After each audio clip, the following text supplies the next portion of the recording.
What do you think of this award, no? Yung binigay sa kanya, Golden Pillar of Law Award. A culture of impunity is there because our institutions are being co-opted, no? And unfortunately, I have to say that the Integrated Bar of the Philippines has been co-opted in this particular instance. Parang it's such a disgrace, for lack of a better term, and I'll call a spade, no? Those people who thought that this was a good idea, it's a disgrace. You're doing our organization a disservice. Mahiya naman kayo sa Integrated Bar of the Philippines. Mahiya naman kayo doon sa term na pillar of law, no?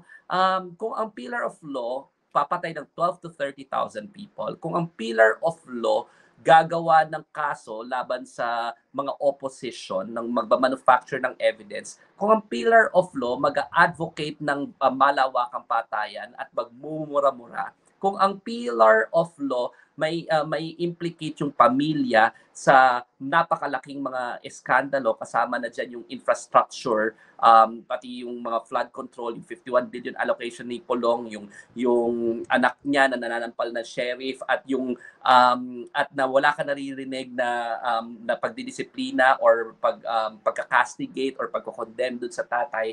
Kung ang pillar of law yung magsasabi na dapat ang mayor ang nauna sa isang rape, hindi ko na alam kung anong klase ng moral standard ang meron ng Integrated Bar of the Philippines.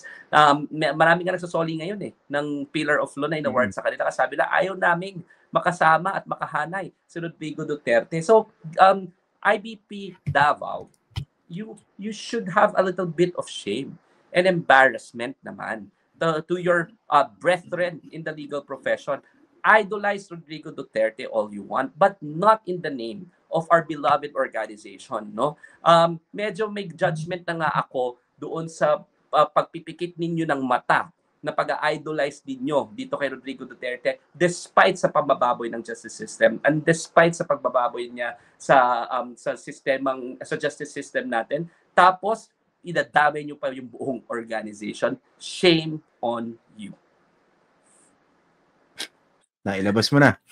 Nailabas ko na. Sorry, nag-rant na naman ako kasi nung nakita ko talaga ito parang sabi ko, ano kala nila, di ba? Parang dinamay pa nila ako kasi IBP, alam mo, sabi kasi mga abogado, Christian, wala kaming choice kung hindi maging IBP member sabi ng Supreme Court dyan, hindi raw yan violation ng aming right to association or to disassociate ourselves because we already chose to be lawyers. And once we chose to be lawyers and the bar was integrated, therefore, the mere fact that we chose to be a lawyers means that we are already a member of the integrated bar. Kailangan namin magbayad ng association dues. Wala kaming choice. Tapos sasabihin ng organization na yan, wala nga kaming choice para makapag-practice, para maging abogado.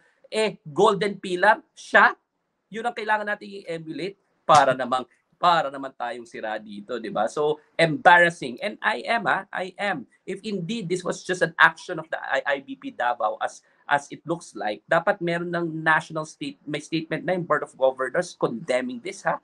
Parang wala pa ako nakikita and I'm still waiting. I'm still waiting for other IBP chapters to condemn the inclusion of the most murderous president that we have, who is already being indicted for crimes against humanity, the most horrific crime of all.